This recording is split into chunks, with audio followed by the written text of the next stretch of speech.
Good morning po, sir. I'm Ariza Miti Chico, and I will present to you our data flow diagram for our system, learning management system. So, yung user po, dadaan po siya sa registration. Input po niya yung user data. Then, dadaan po yung registration sa admin approval.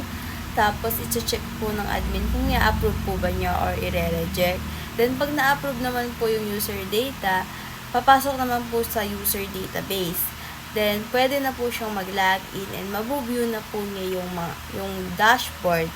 Then, ma-access na po niya yung pinaka-learning management system. So, pwede na po siya mag-view ng module, mag-download, and mag-take ng quiz. Tapos, yung score po niya sa quiz, masasave po sa database. So, sa naman po, sa games naman po, pwede po siya maglaro. Tapos, papasok naman po yung score niya sa database ng game data.